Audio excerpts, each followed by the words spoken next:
ప్రేక్షకులందరికీ మొట్టమొదటగా హోలీ శుభాకాంక్షలు. ఈ హోలీ రోజున రంగుల పర్వదినమైనటువంటి ఈ రోజున మంచి వార్త వినాలని, అలాగే మంచి విషయం తెలుసుకుంటే లాంగ్ రన్లో లాభాలు కూడా పెంచుకోవచ్చని తెలియజేయడం వీలుగా ఈరోజు కొన్ని అంశాలని మీ ముందుకి తీసుకొద్దామనే ఆలోచనతో ఈ ప్రోగ్రాం చేయడం జరుగుతుంది. మీరు మొట్టమొదటిగా గమనించవలసింది ఏంటంటే, ఎప్పుడైనా సరే మార్కెట్లో పెరుగుదల అంటూ ఉన్నట్లయితే ఓవరాల్గా నిఫ్టీ ఒకటే పెరుగుతుందా, లేక మిడ్ క్యాపే పెరుగుతుందా, స్మాల్ క్యాపే పెరుగుతుందా అనేటువంటిది ఎక్కువ మంది మనసులో సంశయం ఉంటూ ఉంటుంది. 1 ఇయర్ రిటర్న్స్ కనుక పోల్చి చూసినట్లయితే నిఫ్టీకి వచ్చిన రిటర్న్స్ ఒకసారి మిడ్ క్యాప్లో రాకపోవచ్చు, మిడ్ క్యాప్లోకి వచ్చిన రిటర్న్స్ కన్నా ఎక్కువ స్మాల్ క్యాప్లో రావచ్చు, లేదా ఈ మూడింటి మధ్యన ఒక్కొక్కసారి విరుద్ధమైనటువంటి రిటర్న్స్ 1 ఇయర్తో పోలిస్తే రావచ్చు. అంత మాత్రాన మనం గమనించవలసింది ఏంటంటే, లాంగ్ రన్లో చూసినప్పుడు ఎప్పుడైనా సరే మార్కెట్ అంటూ పెరుగుతుంటే లార్జ్ క్యాప్ పెరుగుతూ ఉండటం ఎక్కువ సార్లు, దాంతోపాటు మిడ్ క్యాప్ స్మాల్ క్యాప్ కూడా ర్యాలీలో పార్టిసిపేట్ చేయడం జరుగుతూ ఉంటుంది. ఒకవేళ స్మాల్ క్యాప్ గురించి కొద్దిగా పక్కన పెట్టినా కానీ mid cap and large cap మాత్రం ఎక్కువ సార్లు కలిసే వెళుతూ ఉంటాయని తెలుసుకోవడానికి వీలుగా ఇప్పుడు మీ ముందు 1 సంవత్సరంలో నిఫ్టీలో వచ్చిన రిటర్న్స్ని ముందు ప్రవేశపెట్టే ప్రయత్నం చేస్తాను. ఆ తర్వాత మిడ్ క్యాప్ను కూడా చూపిస్తాను. అంటే ఒకసారి కనుక బై చేసి 1 ఇయర్ పాటు హోల్డ్ చేస్తే నిఫ్టీలో ఎంత లాభం వచ్చిందో ప్లాట్ చేస్తాను గ్రాఫ్లో, అలాగే మిడ్ క్యాప్ కూడా ప్లాట్ చేసి చూపిస్తాను.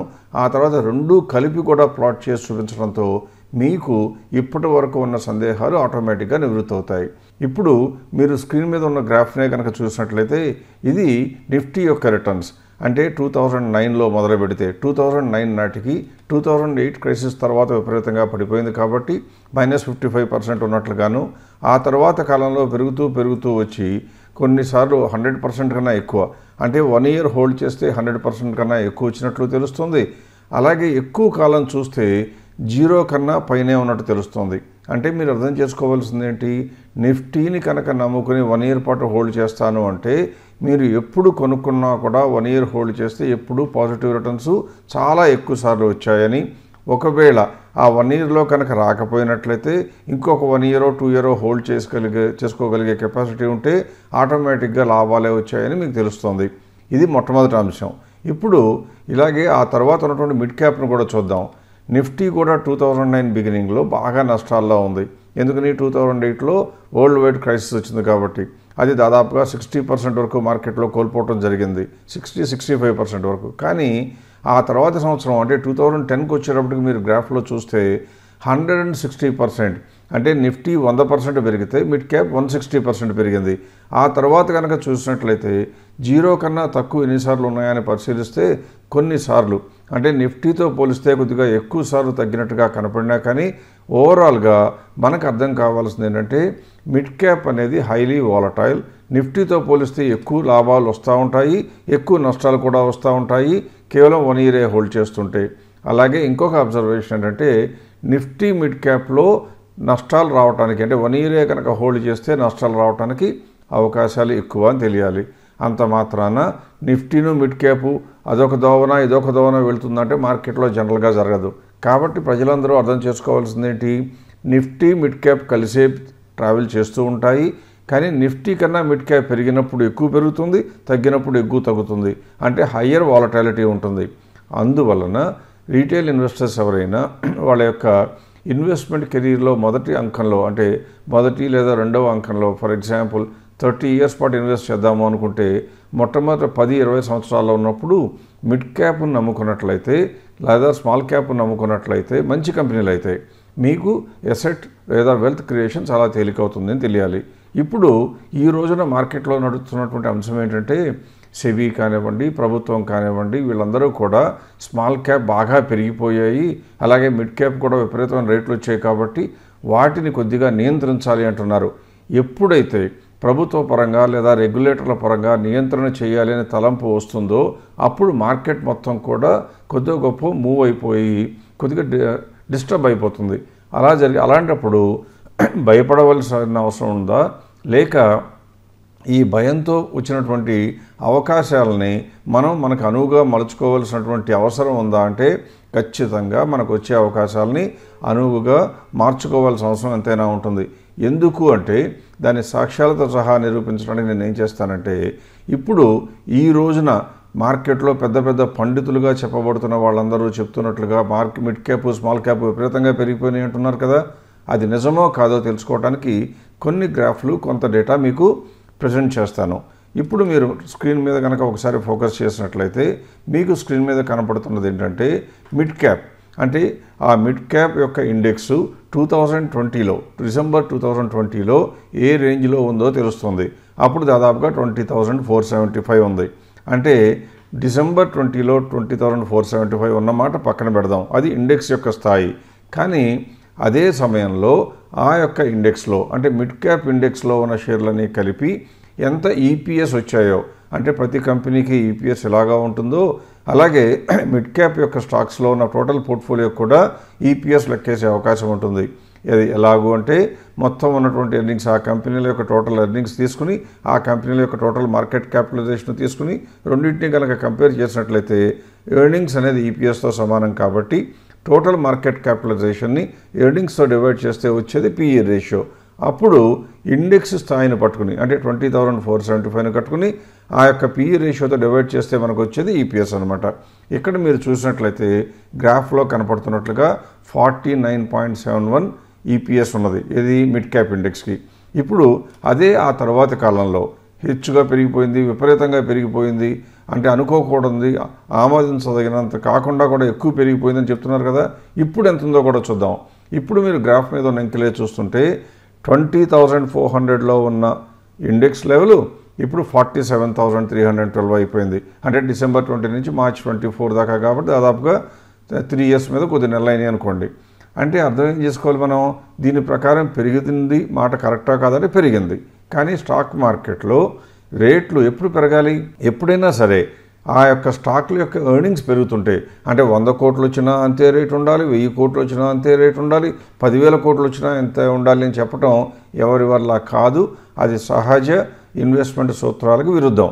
అందువల్ల ఒక్కసారి ఈ రోజున అంటే మార్చ్ 24 నాటికి 2024 మార్చ్ 22 నాటికి ఈ ఇండెక్స్ యొక్క ఎర్నింగ్స్ ఎంత ఉందో చూడండి, 1928. అంటే ఎక్కడ మొదలుపెట్టాం, ఎక్కడికి వచ్చింది. అంటే ఒకసారి కనుక మనం గతకాలంలో చూసినట్లయితే, ఇంతకు ముందున్న గ్రాఫ్ని ఇంకొకసారి చూపిస్తాను.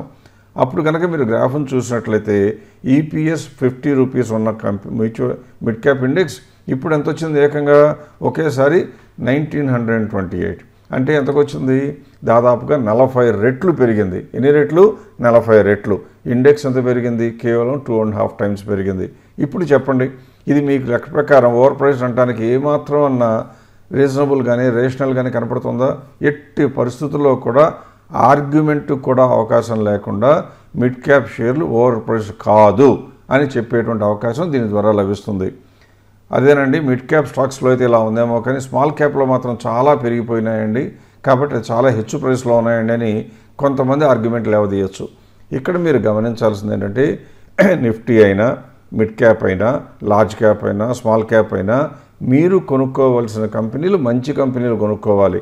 అంటే ఫండమెంటల్స్ బాగా ఉన్న కంపెనీలు కొనుక్కుంటే కనుక మీకు వచ్చేటువంటి పరిణామాలు ఎలా ఉంటాయో చూపిస్తున్నాను తప్పితే, మిడ్ క్యాప్ అనగానే మీకు ఇష్టం వచ్చిన మిడ్ క్యాప్ కొనుక్కుంటాను అంటే నష్టాలు వస్తున్నా కొనుక్కుంటాను, అలాగే స్మాల్ క్యాప్లో కొనుక్కుంటాను అంటే మిమ్మల్ని కాపాడేవాళ్ళు ఎవరో ఉండరు. అందువల్ల మంచి కంపెనీలు కొనుక్కుంటే, ఇప్పుడు నిఫ్టీ గురించి చూసాం, మిడ్ క్యాప్ గురించి చూసాం. నిఫ్టీ అండ్ మిడ్ క్యాప్ కలిసే సాగుతున్నాయని చూసాం, కొద్దిగా వాలటాలిటీలో మార్పులు ఉన్నా కానీ. అలాగే మిడ్ క్యాప్ ఇప్పుడున్న లెవెలు ఏమాత్రం ఓవర్ ప్రైస్ కాదు అని కూడా తెలుసుకున్నాం. ఇప్పుడు స్మాల్ క్యాప్ దృష్టి పెడదాం. మీకు స్మాల్ క్యాప్ గురించి చూపించడానికి ఈ గ్రాఫ్లో ఏప్రిల్ 2021లో స్మాల్ క్యాప్ ఇండెక్స్ స్థాయి ఎంత ఉన్నదో, దాని యొక్క పిఈ రేషియో ఎంత ఉందో ముందు చూపిస్తున్నాను. అంటే మిడ్ క్యాప్లో చూపించినట్లుగా ఈపీఎస్ బదులు ఒక్కసారి పిఈ రేషియో ఎంత ఉందో చూపిస్తున్నాను.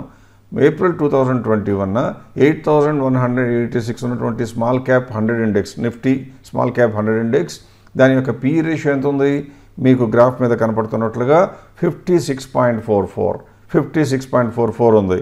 అది ఆ తరువాతి కాలంలో అంటే ప్రస్తుత కాలం వరకు వస్తే ఆ పిఈ రేషియో 56 కన్నా ఎక్కువ ఉందా తక్కువ ఉందా చూస్తే మనకి ఓవర్ ప్రైస్లో కాదో తెలుస్తుంది. ఇప్పుడు 2024 మార్చ్ 22న ఇదే స్మాల్ క్యాప్ 100 ఇండెక్స్ యొక్క పిఈ రేషియో ఎంత ఉందో అని చూస్తుంటే, అంతకుముందు 21లో 56 ఉంటే ఇప్పుడు ఎంత ఉందండి, 27.74 or 28.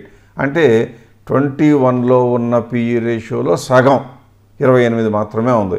మరి ఇంకా ఓవర్ ప్రైస్ అని చెప్పడానికి ఏ రకంగా రీజనబుల్ అవుతుంది? ఎట్టి పరిస్థితుల్లో రీజనబుల్ కాదు. అంటే మీరు గుర్తుంచుకోవాల్సింది ఏంటంటే ఇండెక్స్లో ఎప్పుడూ కూడా వీలైనంత వరకు మంచి కంపెనీలనే పొందుపరుస్తారు. కాబట్టి అందులో కనుక ఏదైనా కంపెనీ చెడిపోయినట్లుగా కార్పొరేట్ గవర్నెన్స్ బాగాలేకపోతేనో లేదా మ్యానిపులేషన్ జరిగిందని తెలిస్తేనో ఏమాత్రం మొహమాట పడకుండా దాని ఇండెక్స్ నుంచి తీస్తారు. కాబట్టి ఒక ప్రాసెస్ పైన ఆధారపడి మంచి కంపెనీల సమూహాన్ని ఇండెక్స్గా చేరుస్తారు. కాబట్టి ఆ ఇండెక్స్ యొక్క గుణగణాలు ఎలా ఉన్నాయి. మరి మనం కూడా మంచి కంపెనీలు మాత్రమే కొనుక్కుందాము, అది స్మాల్ క్యాప్ అయినా మిడ్ క్యాప్ అయినా లార్జ్ క్యాప్ అయినా అని కనుక భావించినట్లయితే మన యొక్క జర్నీ కూడా ఎగ్జాక్ట్గా ఇలాగే ఉంటుంది. పిఈ రేషియో ఏమాత్రం ఆందోళన కలిగించే స్థాయికి చేరలేదు అని తెలుస్తుంది. ఇప్పుడు ఒకసారి పిఈ రేషియో 21 నుంచి 24కి చూస్తే సగం అయిపోయినప్పుడు కూడా మార్కెట్లో వచ్చినటువంటి భాషణ ఎక్కువగా పెరిగిపోయినాయి అని చెప్పడం అనేది ఎంత అసంబద్ధమో తెలిసిపోయింది.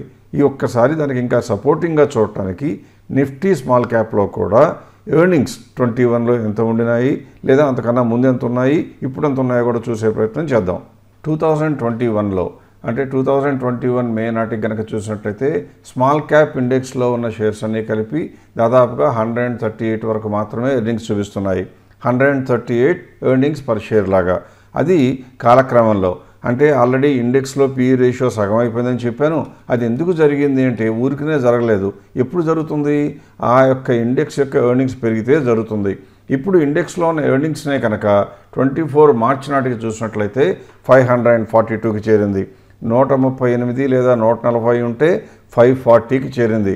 అంటే దాదాపు ఎన్ని రెట్లు పెరిగింది? ఆల్మోస్ట్ లైక్ 3.5 or 4 times పెరిగింది. మరి ఇండెక్స్ ఎంత పెరిగింది అని చూస్తే అంతకుముందు 8,000లో ఉన్న ఇండెక్స్ ఇప్పుడు 15,000 అయింది. అంటే మీకు ఏం అర్థం కావాలి? కేవలం ఇండెక్స్ డబల్ అయితే హెచ్చు స్థాయిలో ఉంది, రేట్లు పెరిగిపోయాయి, అంతా మ్యానిపులేషన్ జరిగే అవకాశం ఉంది అనటం ఎంత అసంబద్ధమైన వాదనో తెలుస్తుంది.